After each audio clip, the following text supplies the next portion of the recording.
ওই মা বাপ দুশ্মন, যে মা বাপ তার সন্তানের কলিজা থেকে আল্লাহর কোরআন ভুলায় দিয়েছে। ওই মা বাপ দুশ্মন যারা 16 বছরের সন্তানকে বৈশ্বিক শিক্ষা তো পড়াইছে, আখিরাত ভুলায় দিছে। আপন মা এসএসসি পরীক্ষার্থী ছেলে মেয়ে, মা বাপ কয় বাচ্চা মানুষ নামাজের জন্য, ফজরের নামাজের জন্য উঠালে বাচ্চার ব্রেনে চাপ পড়বে। ওর রাত 2টা পর্যন্ত পড়ছে, ওর পরীক্ষা আগামী 6 তারিখ, আগামী 9 তারিখ। এখন তাকে কোনো চাপ দেওয়া যাবে না, এখন চাপ দেওয়া যাবে না। ওর পরীক্ষা, ও গোল্ডেন এ প্লাস পাবে, ও অনেক কিছু হবে, অনেক কিছু, ও অনেক বড় শিক্ষিত হবে, অনেক কিছু হবে। আর ফজরের নামাজ পড়লে ব্রেনে চাপ পড়বে, এই জন্য ফজরের নামাজে পড়ে না। কি পরিমাণ অসভ্য ওই মা বাপ, যারা তাদের আল্লাহকে ভুলে গেছে। মনে হয় যেন এই সন্তান তার নিজের, অথচ সে ভুলে গেছে যে এটা আল্লাহ দিয়েছে। ইয়াহাবু লিমান ইয়াশাউ ইনাথা ওয়া ইয়াহাবু লিমান ইয়াশাউ যুকুর। আল্লাহ বলেন, আল্লাহ যাকে চায় তাকে কন্যা দান করে, আল্লাহ যাকে চান তাকে ছেলে দান করে। আও ইউযাওয়িজুহুম যুকরানা ওয়া ইনাসা। আল্লাহ যাকে চান তাকে আল্লাহ ছেলে মেয়ে দুইটাই দান করে। ওয়া ইয়াজআলু মান ইয়াশাউ আকীমা। আর আল্লাহই যাকে চান তাকে একটাও দেয় না। শুধু মেয়ে কে দেয়? শুধু ছেলে কে দেয়? ছেলে মেয়ে দুইটাই কে দেয়? একটাও দেয় না। কে? আমার বড় ভাইয়ের 4 ছেলে, মেয়ে নাই। আমার মেজো ভাইয়ের 2 ছেলে, মেয়ে নাই। আমার 2 মেয়ে 2 ছেলে। তাহলে এরম হইল কেন? আমরা একমার ঘরে ভাই, এমন হইল কেন? আমার আপন 2 ভাগ্নি, যমজ বোন, ওরা আপন জন। তো একজনের 2টা মেয়ে আছে, বিয়ে দিছে।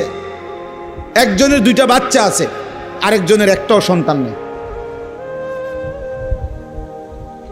তাইলে এমন কেন? কারো 18 বছরে একটা সন্তান নাই, কারো 18 বছরের ভিতরে 6 জন হয়ে যাওয়ার কারণে স্বামী বউরে কত মন্দ সুন্দর বলে। কথার কথা, কারো 18 বছরের সন্তান হয়েছে 6টা, কারো 18 বছরের সন্তান হয় নাই একটাও। তার সবটা ফয়সালা কা? সন্তান দিলেন যিনি, আজ তাকে সেজদা দিলে তার ব্রেনে চাপ পড়বে। তোমার মতো অসভ্য মা বাপ, তুমি দুশ্মন ওই সন্তানের, যে তাদেরকে আখিরাত থেকে বঞ্চিত করে দিছে, আখিরাত থেকে বঞ্চিত করে দিছে। ওরে জাহান্নামের রাস্তা দেখায় দিছে, যে ভাত খাইতে খাইতে জাহান্নামে যাইবা, দুনিয়া কামাই করতে করতে জাহান্নামে যাইবা। আল্লাহর কোরআনকে, আল্লাহর দ্বীনকে অবজ্ঞা করতে নাই। এক তো আমি শুনলাম না, আমি ছিলাম না, খালাস, কোনো অসুবিধা নেই। এখানে সবাই আসতে হবে মহল্লার, বাধ্যতামূলক এমন কোনো বিষয় না। এটা ফরজে আইন না যে সবাইকে বাধ্যতামূলক। এখনকার ওয়াজে যদি না বসে কবিরা গুনাহ হবে এমন কিছু না, সওয়াব হবে। আসলে শুনলে নিজের উপকার হবে। কিন্তু আল্লাহর কোরআনকে অবজ্ঞা করা, অবহেলা করা, এটা অনেক বড় অপরাধ। এজন্য এটা খুব জরুরি। আমাদের এই শুক্রবারে যে জুমার নামাজের বয়ান হয়, ইমাম সাহেব আমাদের ছেলেপেলেগুলো যদি একটু মনোযোগ দিয়ে শুনতো, তাহলে শুধু জুমার বয়ান দ্বারাই তাদের জিন্দেগি পরিবর্তন হতো। কিন্তু ছেলেপেলেদের মাথায় অবস্থা হলো এই যে শয়তান ইবলিস ওদের মাথার মধ্যে এটা ঢুকায় রাখছে, ইমাম সাহেবের এসব কথা তোমার কোনো প্রয়োজনীয় বিষয় না। এগুলো ওনারা ওনাদের এগুলো বলে, বলতে হয়, এই জন্য বলে, এটা ওনার চাকরি। শুক্রবার দিন কিছু কথা উনি বলতে হয়। কিন্তু বাস্তবিক অর্থে যদি বুঝতো কেউ যে না, এর মধ্যে আমার হেদায়েত আছে, আল্লাহর কথার মধ্যে আমার জীবনের জন্য দিক নির্দেশনা আছে, তাহলে বাস্তবিক অর্থেই তার জিন্দেগি বদলাইত। আমাদের মাঝ বয়সী যে সমস্ত লোক জুমার নামাজের বয়ান মনোযোগ দিয়ে শোনে না, এই উনাদেরও কোনো পরিবর্তন হয় না।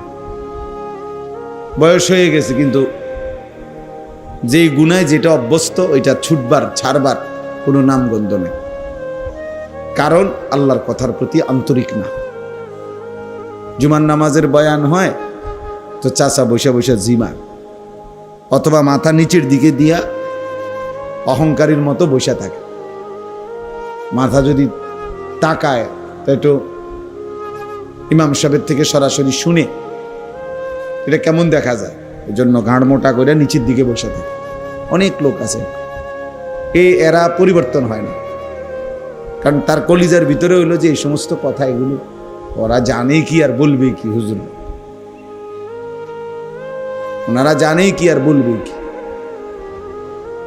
এই অবজ্ঞা অবহেলার কারণে আর কোরআন সুন্নাহর ইলম তার কলিজার মধ্যে আসে না। আমরা যখন ছাত্র ছিলাম, মাদ্রাসায় পড়তাম, তো আমাদের উস্তাদরা আমগরে খুব বলতো, এটা আরবি ভাষার কোরআন সুন্নাহর ইলমের একটা গুরুত্বপূর্ণ মূলনীতি। এটা আল ইলমু লা ইউতিকা বা'দাহু হাত্তা তু'তিয়াহু কুল্লাক। অর্থ হলো, তুমি যদি ইলমের জন্য, কোরআন সুন্নাহর জ্ঞানের জন্য, অর্জনের জন্য নিজেকে পুরা সঁপে দাও, উৎসর্গ করে দাও, তাহলে ইলম তোমাকে কিছু দিবে। নিজেকে পুরা দিয়ে দিলে ইলম তোমাকে কিছু দিবে। তাহলে নিজেকে পুরা সমর্পণ করতে হবে, তাইলে কোরআন সুন্নাহর ইলম কিছুটা আসে।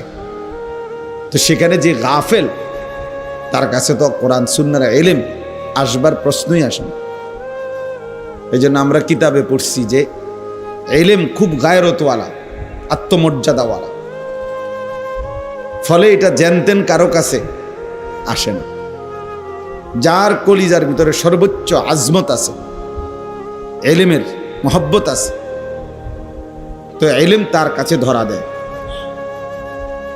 এজন্য বাংলা, অঙ্ক, ইংরেজি জেনারেল বই এগুলোর মতো কোরআন সুন্নাহর ইলম না। এগুলো জানতেন ভাবে পড়লেই মুখস্থ হয়, জানতেন ভাবে পড়লেই এগুলো বুঝে আসে। এটা মানে আহামরি কিচ্ছু না। কোরআন সুন্নাহর ইলমের কাছে, এক লাইনের কাছে জেনারেল শিক্ষার এই বই সবগুলো একত্র করলে তেমন কিছুই না।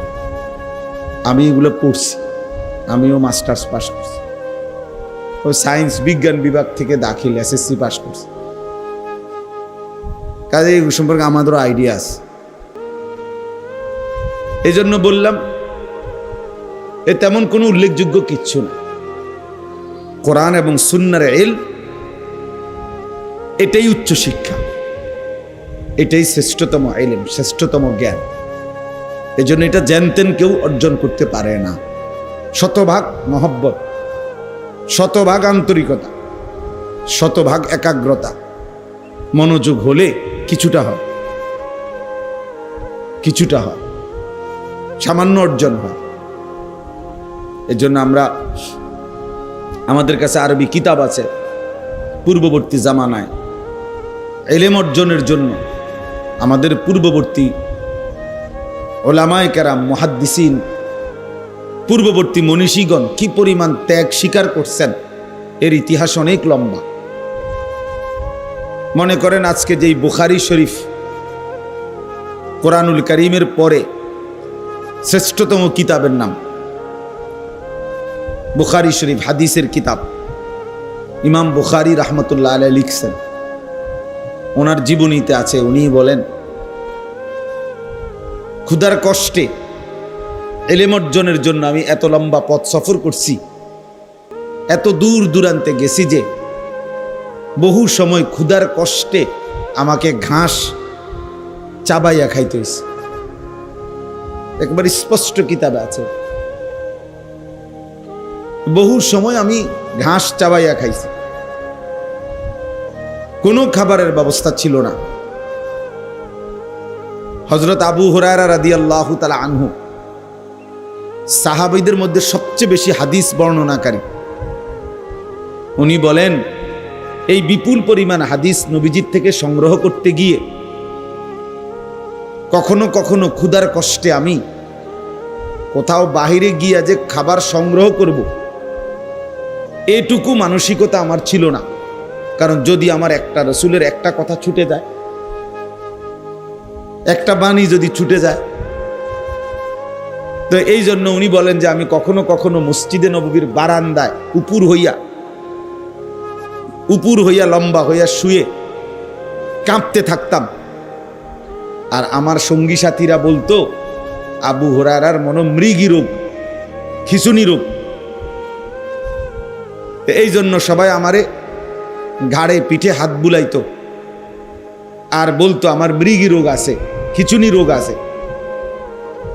কিতাবে আমরা নিজে পড়ছি, হযরত আবু হুরায়রা রাদিয়াল্লাহু তাআলা আনহু বলতেন, এই অবস্থায় ওয়াল্লাহি মা বি ইল্লাল জু', সাহাবীদেরকে অন্যান্যদেরকে বলতেন, আল্লাহর কসম বন্ধুরা,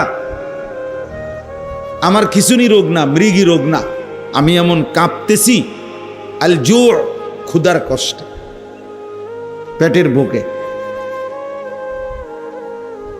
কিন্তু এরপরেও রাসূলুল্লাহ সাল্লাল্লাহু আলাইহি ওয়াসাল্লামের দরবার থেকে যায় নাই। বিনিময়ে আজকে তিনি সবচেয়ে বেশি হাদিস বর্ণনা করেন। এটা চারটিখানি বিষয় না। এই জন্য সবার জন্য, আপনাদের জন্য বলি, আল্লাহর কথা সর্বোচ্চ আন্তরিকতা নিয়ে শুনতে হয়, তাহলে কিছু অর্জন হয়। ইলমবিহীন আমল ভুলে ভরা। হাসরের ময়দানে গিয়ে দেখবেন কোনোটার কান নাই, কোনোটার হাত নাই, কোনোটার পাও নাই, কড়ি ভাঙ্গা, ঠ্যাং ভাঙ্গা, মাথা ভাঙ্গা।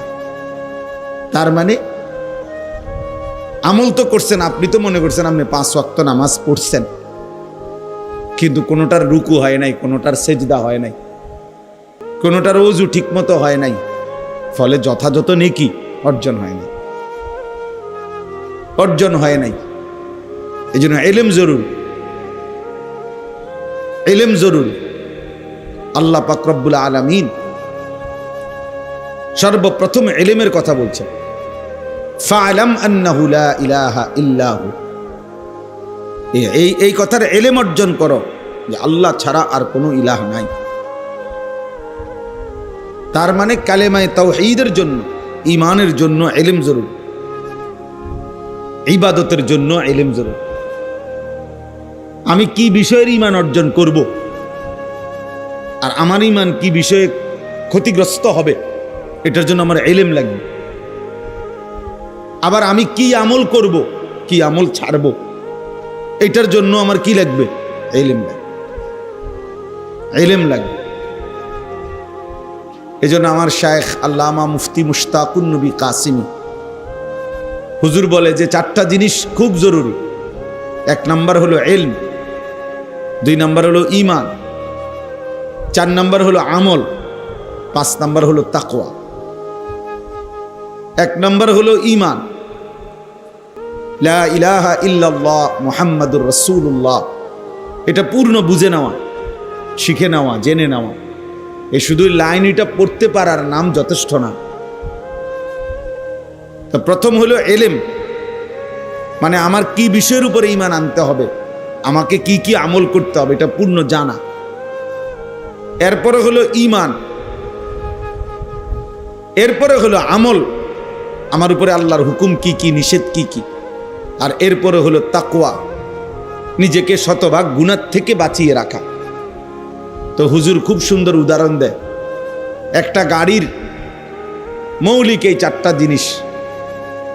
1 নাম্বার হলো হেডলাইট, 2 নাম্বার হলো ইঞ্জিন, 3 নাম্বার হলো বডি, 4 নাম্বার হলো ব্রেক।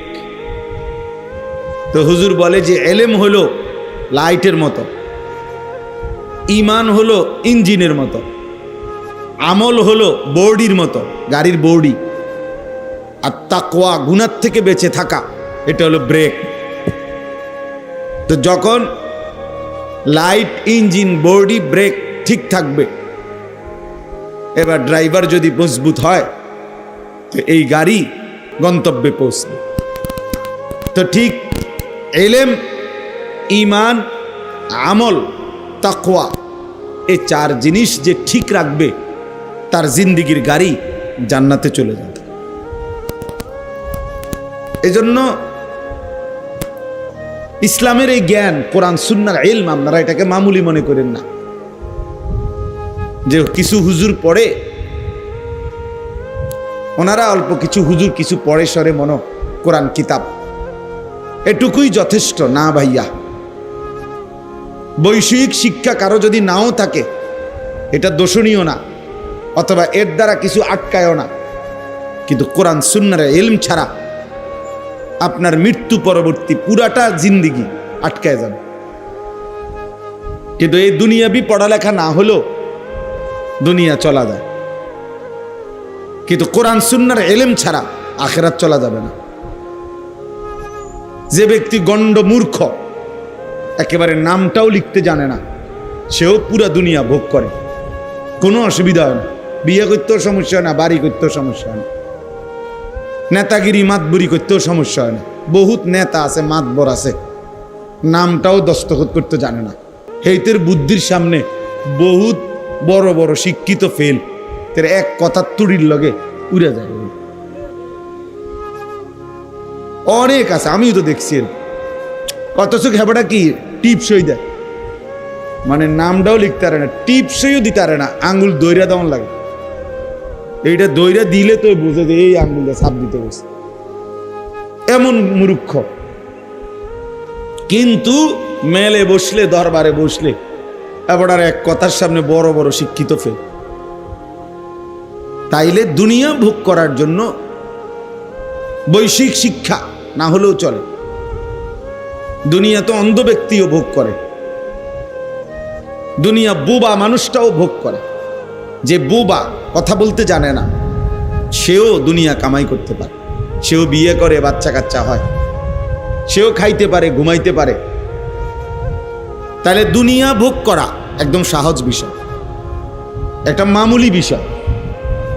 আপনি এত বুদ্ধি খাটাইয়া, এত পড়ালেখা করে, এত কিছু কইরা আপনি যেই ভাত মাছ খান, যেই চাল ডাল খান, এই মূর্খ মানুষ এড়িয়ে খায়। তাইলে আর আহামরি কি অর্জন হলো? অতিরিক্ত কি? অতিরিক্ত কি? এই জন্য এটা মনে রাখতে হবে, দুনিয়া এমনিই ভোগ করা যায়। আল্লাহ তাআলা কোরআনুল কারীমের মধ্যে বলছেন, আমি আল্লাহ তাআলা আমার এই জমিনে যতটা প্রাণী সৃষ্টি করেছি প্রত্যেকের রিজিকের জিম্মাদারি আমি আল্লাহ তাআলা আমি নিজেই আমার কাঁধে তুলে নিলাম। ওয়ামা মিন দাব্বাতিন ফিল আরদি ইল্লা আলাল্লাহি রিজকুহা। আল্লাহ তাআলা বলেন, এই জমিনের মধ্যে বিচরণশীল প্রত্যেকটি প্রাণের রিজিকের জিম্মাদারি আমি আমার হাতে নিলাম। লা নাসআলুকা রিজকা। আরেক আয়াতে আল্লাহ বলে, আমি তোমাদের কারো কাছে এই সৃষ্টি জগৎকে রিজিক দিতে কারো সাহায্য চাই না, কেউ আমারে সহযোগিতা করতে হবে না। তোমরা যদি সবাই আতফাও সাইরা বইয়াও থাও, এরপরও আমি আল্লাহ তাআলা প্রত্যেকের রিজিক আমি একাই পৌঁছাবো। নাহনু নারযুকুক, আমি রিজিক দেব। কেউ যদি মনে করেন আমরা কাম বন্ধ করে দিলে চাই করতে আইয়ে বাত, আপনি বইয়ে থাকেন না, দেখেন না বাত করতে গাই। আপনি দেখেন এই পৃথিবীর লক্ষ লক্ষ কোটি কোটি অন্ধ, বোবা, বধির, প্যারালাইজড, পঙ্গু, এরা কেমনে ভাত খায়? তাইলে এরা কেমনে খায়? আসলে মূলত প্রত্যেক মানুষকে আল্লাহ তাআলা তার দুনিয়ার জিন্দিগি পরিচালনা করে। এজন্য আপনি যদি বলেন যে আমি বসে থাকবো, চাই কোত্থেকে বাত হয় না, আপনি বসে থাকতে পারতেন না। তো আপনি তো আপনার নিয়ন্ত্রণে না, আপনি তো আল্লাহ তাআলার নিয়ন্ত্রণে। তো যার জন্য আল্লাহ তাআলা কাজ করাবে, যারে দিয়া ফায়সালা করছে, তাকে দিয়ে তো আল্লাহ ওই কামটা করাইবেই। আপনি হইয়া থাকবেন কেমনে? আর যাকে দিয়ে করাবে না, সে হাজার লাফাইলে কি লাভ হইবে? তো কাজীটা তাকে দিয়ে করাবে না, সে এটা কোত্থেকে করবে? কিভাবে করবে সে? তাহলে এই সৃষ্টি জগতের প্রতিটা নড়া চড়া এটাও তো আল্লাহ তাআলার নিয়ন্ত্রণ, আল্লাহ তাআলার সিদ্ধান্ত। নাহনু কাসামনা বাইনাহুম মাঈশাতাহুম ফিল হায়াতিদ দুনিয়া। কোরআনুল কারীমের মধ্যে আল্লাহ তাআলা বলেন, এই দুনিয়ার জীবনের মধ্যে আমি আল্লাহই প্রত্যেকটা মানুষের জীবিকার উপার্জন কে কোনটা করবে, কিভাবে, কে দেশে কে বিদেশে, কে এই কাজ কে ওই কাজ, সব কিছু আমি আল্লাহ কাসাম না, আমি আল্লাহই বন্টন করে থাকি, বন্টন করে থাকি। এটা আমি বন্টন করি। একজন চেয়ারম্যানকে নাই তো আপনি দায়িত্ব দিয়ে দেখেন যে এই এলাকার মধ্যে 2000 ভোটার, সবাই ভোট দিয়ে আপনারে নির্বাচিত করছে। এখন এই এলাকার মধ্যে আমাদের 20 রকমের কাজ দরকার। কিছু লোক দরকার রিক্সা চালাবে, কিছু লোক দরকার যারা দোকানদারি করবে, কিছু লোক দরকার যারা টয়লেট বাথরুম সাফ করবে, কিছু লোক দরকার যারা জুতা সিলাবে, কিছু লোক দরকার যারা অফিস আদালত করবে, কিছু লোক দরকার যারা শিক্ষা প্রতিষ্ঠান চালাবে। এখন আমনে চেয়ারম্যান, আমনে ভাগ করে দেন কে কোনটা করত। রিক্সা চালাইতো কে আর জুতা সিলাইতো কে, আমনে ঠিক করে দেন। তো চেয়ারম্যান যদি এটা ঠিক করতে বসে তো যার নামে প্রথম লিখবে যে তুমি রিক্সা চালাইবা। হেতে কি বলবো, কি আমি কি ভোট অর্ধেক দিছি বেটা, আমার পয়লা রিক্সাটা আমার কান্দে দিলা, আমার একটা প্রাইভেট কার দিতে না। তাহলে চেয়ারম্যানের 5 বছর না 25 বছর যাবে গা এই কাজ বন্টন করে দিতে, এই ফিডাফিডিতে তো এবার যান শেষ হয়ে যাবে। সে কিভাবে সম্ভব? এটা জীবনেও পারবে না, কোনোদিনও পারবে না। বরং আল্লাহই কুদরতিভাবে প্রত্যেকের কলিজার ভিতরে এক একজনের এক একটা কাজের প্রতি আল্লাহ তাআলা আগ্রহ দিয়া দেয়। ফলে দেখা যায় আপনার কাছে মনে হয় এটা কি পরিমাণ কষ্টের কাজ, আবার ওইটা আমারটারে মনে হয় কি পরিমাণ কষ্টের কাজ। আল্লাহর কুদরত। এজন্য দোস্ত, এই পৃথিবী আল্লাহ তাআলাই পরিচালনা করে, আল্লাহ তাআলাই পরিচালনা করে। আমাদেরকে সৃষ্টি করেছেন আল্লাহ তাআলা, এবং আমাদের সমস্ত নড়াচড়া কর্মকাণ্ড এই পৃথিবীর জাররা জাররা বিন্দু বিন্দু আল্লাহই সৃষ্টি করেছেন, তিনিই পরিচালনা করছেন। অতএব আমার যে কথাটা দিয়ে আমি শুরু করছিলাম, ইলম দরকার, কোরআন সুন্নাহর ইলম দরকার, আমাদের আখিরাতের জন্য ইলম দরকার। দুনিয়া দোস্ত এমনিই চলে যায়। এ দুনিয়া প্রত্যেকেই নির্ধারিত পরিমাণ ভোগ করে। শিক্ষা দীক্ষা সার্টিফিকেট অনেক কিছুই অনেকের কাছে থাকে, কিন্তু উপার্জন বরাবর হয় না। আসল মূল কারণ হলো ওই সার্টিফিকেট আর ওই পড়ালেখা, এর মধ্যে রিজিক না, রিজিক আসমানে, রিজিক আল্লাহ তাআলার ফয়সালার উপর। কোরআনুল কারীমের মধ্যে স্পষ্ট আছে, ওয়াফিস সামাই রিজকুকুম ওয়া মা তুআদুন। একবারে সরাসরি কোরআনের আয়াত। আল্লাহ তাআলা বলেন ওয়াফিস সামাই রিজকুকুম, তোমাদের রিজিক আসমানে। সামাউন মানে আসমান, ওই আরশে আজিমের মালিকের কাছে তোমাদের রিজিক। ওই খেতে না, ব্যাংকে না, দোকানে না, বাজারে না, শিক্ষা প্রতিষ্ঠানে না, ফ্যাক্টরিতে না, মেলে না, রিজিক আসমানে। ওয়া মা তুআদুন, এবং তোমাদেরকে দুনিয়ায় যা কিছু দেওয়ার ওয়াদা করা হয়েছে সব কিছুর ফয়সালা আসমানে। কোথায় বলেন? আসমানে ফয়সালা। অফিস সামা। ঈমান বহুত জরুরি ভাইয়া। আজকে আমাদের সন্তান এই যে কলেজ ইউনিভার্সিটির অসংখ্য ছেলে, ব্যক্তিগতভাবে আমার সাথে যাদের সম্পর্ক আছে, আমার জিন্দিগির সবচেয়ে বেশি ফিকির নওজোয়ানদের সাথে। তা আমি তো আলহামদুলিল্লাহ অসংখ্য ইউনিভার্সিটি পড়ুয়া ছেলের সাথে কথা বলি, যাদের সাথে আমার মহব্বত করে। কি করে পেরেশানি, সবচেয়ে বড় তাদের একটা পেরেশানি হলো কথা বললেই বলে যে হুজুর ডিপ্রেশনে ভুগি, মানে মানসিক অস্থিরতা। তো কি জন্য অস্থিরতা? একটা ভালো চাকরি হবে কিনা, একটা ভালো চাকরি হবে কিনা, স্টাবলিশড হতে পারবো কিনা, প্রতিষ্ঠিত হতে পারবো কিনা, এই এক টেনশনে, এই টেনশনে, এই সার্টিফিকেট দিয়ে প্রতিষ্ঠিত হতে পারবো কিনা। তাইলে তার কলিজার ভিতরে এতগুলো বই বলে পড়াইলো, এতদিন ধরে বুঝাইলো, তারে শিক্ষিত বানাইতেছে, অথচ তার ভিতরে কয়টা ভাত মাছের টেনশন, কয়টা আয় উপার্জনের টেনশন। তার এই সমস্ত 16 বছরের পড়ালেখা করে বাস কইরা একসাথ কইরা এইটার ভিতরে শুধু ভাতের চিন্তা আর তরকারির চিন্তা, আর এখন বিল্ডিং এর চিন্তা, আর এখন বিয়াকরণের চিন্তা, এইটাই তার 16 বছরের পড়ার উপরে ডাইলা দিস।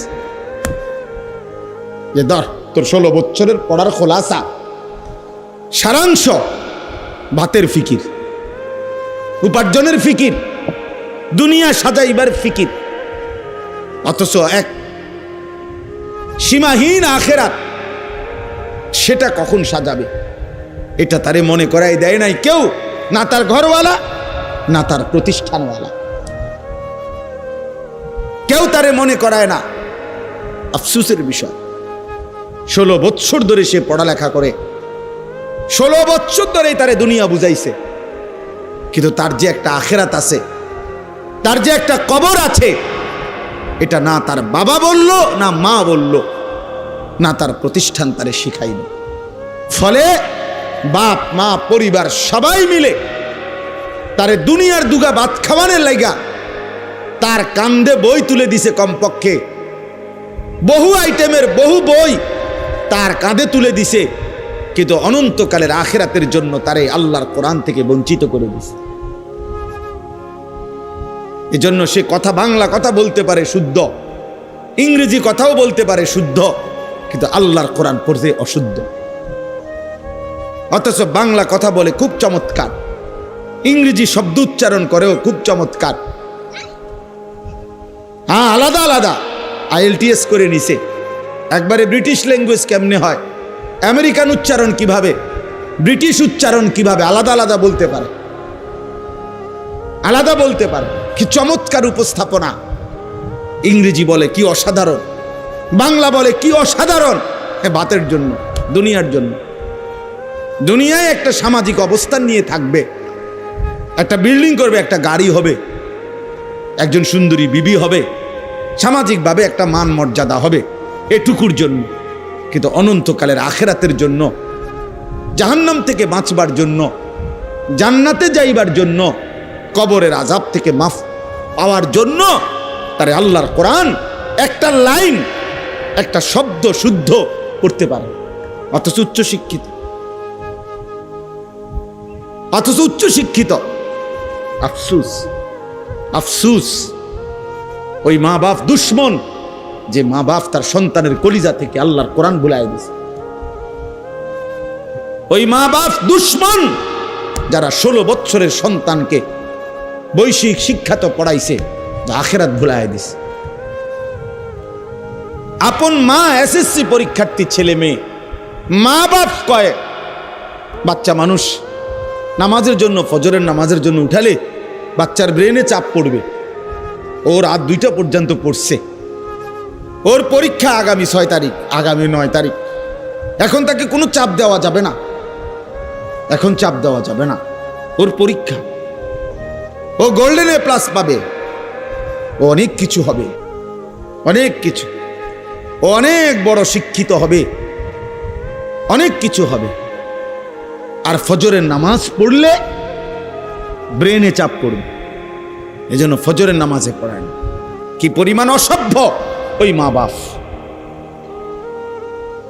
যারা তাদের আল্লাহকে ভুলে গেছে, মনে হয় যেন ওই সন্তান তার নিজের, অথচ সে ভুলে গেছে যে এটা আল্লাহ দিয়েছে। ইয়াহাবু লিমান ইয়াশাউ ইনাথা ওয়া ইয়াহাবু লিমান ইয়াশাউ যুকুর। আল্লাহ বলেন, আল্লাহ যাকে চায় তাকে কন্যা দান করে, আল্লাহ যাকে চান তাকে ছেলে দান করে।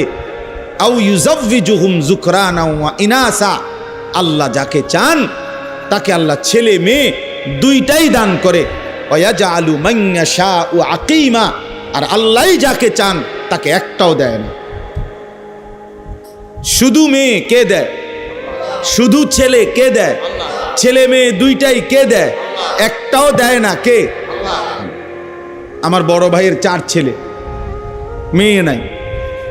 আমার মেজো ভাইয়ের 2 ছেলে, মেয়ে নাই। আমার 2 মেয়ে 2 ছেলে। তাহলে এরম হইল কেন? আমরা একমার ঘরে ভাই, এমন হইল কেন? আমার আপন 2 ভাগ্নি, যমজ বোন, ওরা আপন জন। তো একজনের 2টা মেয়ে আছে, বিয়ে দিছে। একজনের 2টা বাচ্চা আছে, আরেকজনের একটাও সন্তান নেই। তাইলে এমন কেন? কারো 18 বছরে একটা সন্তান নাই, কারো 18 বছরের ভিতরে 6 জন হয়ে যাওয়ার কারণে স্বামী বউরে কত মন্দ সন্দ বলে। কথার কথা, কারো 18 বছরের সন্তান হয়েছে 6টা, কারো 18 বছরের সন্তান হয় নাই একটাও। তার সবটা ফয়সালা কা? সন্তান দিলেন যিনি, আজ তাকে সেজদা দিলে তার ব্রেনে চাপ পড়বে। তোমার মতো অসভ্য মা বাপ, তুমি দুশ্মন ওই সন্তানের, যে তাদেরকে আখিরাত থেকে বঞ্চিত করে দিছে। আখিরাত থেকে বঞ্চিত করে দিছে। ওরে জাহান্নামের রাস্তা দেখায় দিছে, যে ভাত খাইতে খাইতে জাহান্নামে যাইবা, দুনিয়া কামাই করতে করতে জাহান্নামে যাইবা। নাই তো 16 বছরের চেষ্টায় তাকে আল্লাহর কোরআন থেকে বঞ্চিত। একটা কোরআন 3 মাস পড়লেই কোরআন শরীফ সহি শুদ্ধ করা সম্ভব। 1 মাস পড়লেই। আমার ড্রাইভার 1 মাসও লাগছে না কোরআন শরীফ সহি শুদ্ধ করতে। সে আমার ড্রাইভারই করে,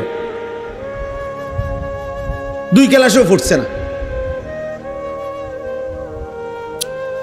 প্রাইমারি পাস করছে কিনা সন্দেহ, আল্লাহর কোরআন পড়তে পারে। এইবার রমজানে আমার সাথে এতেকাফ করছে আমার ড্রাইভার।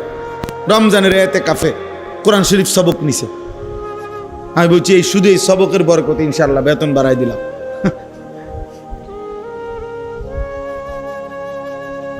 তা এই জন্য বললাম আল্লাহর কোরআন থেকে। অথচ আল্লাহ তাআলা কোরআনুল কারীমের মধ্যে বলছেন, ওয়ালাকাদ ইয়াসসারনাল কোরআনা লিযিকর, আমি কোরআন সহজ করে দিয়েছি, সবার জন্য সহজ, শেখার জন্য, পড়ার জন্য, বুঝার জন্য। এই জন্য প্রিয় ভাই আমার, যে কয়জন নওজোয়ান ভাই বসছো এখানে, স্কুল পড়ুয়া, কলেজ পড়ুয়া, ইউনিভার্সিটি পড়ুয়া, আমি অনুরোধ করি সবার কাছে, আল্লাহর কোরআন পড়েন। রাসূলুল্লাহ সাল্লাল্লাহু আলাইহি সাল্লামের এক হাদিস পড়েন। কোনো না কোনো ভাবে, সব পড়া ছেড়ে দিতে বলি না আমি। স্কুল পড়া বন্ধ করে দেন, কলেজ পড়া বন্ধ করে দেন, আমি এটা বলি না। কসম আল্লাহর, আমি এটা বলছি না। পড়ে কোনো সমস্যা নাই, পড়ো ভাইয়া, কোনো অসুবিধা নাই। তুমি আরো পড়ো, আরো পড়ো, আরো পড়ো, পড়াই তো দরকার। এই পৃথিবীতে সবচেয়ে প্রথম, সবচেয়ে বেশি পড়ালেখার গুরুত্ব দিয়েছে যেই ধর্ম, সেটা ইসলাম। ইসলাম যেদিন পৃথিবীতে আমাদের নবী সাল্লাল্লাহু আলাইহি ওয়াসাল্লামের মাধ্যমে আল্লাহ তাআলা যেদিন পৃথিবীতে এই ইসলামকে, এই দ্বীনকে পরিচিত করছেন, সেদিনের প্রথম শব্দই ছিল ইকরা। এই কথার দ্বারাই ইসলাম পৃথিবীতে কি হয়েছে?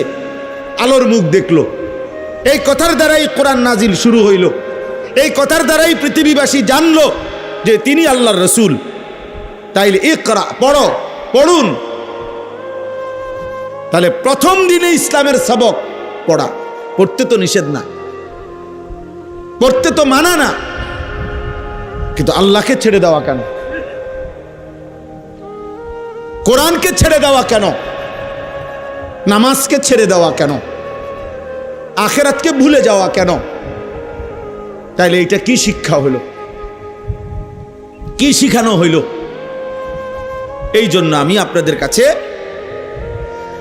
এতগুলো কথা বলার দ্বারা আমার উদ্দেশ্য এই কথা বুঝানো, প্রত্যেকে, বাবারা, চাচারা, বয়স্করা, যে মুসলমান সে মূর্খ হইতে পারে না।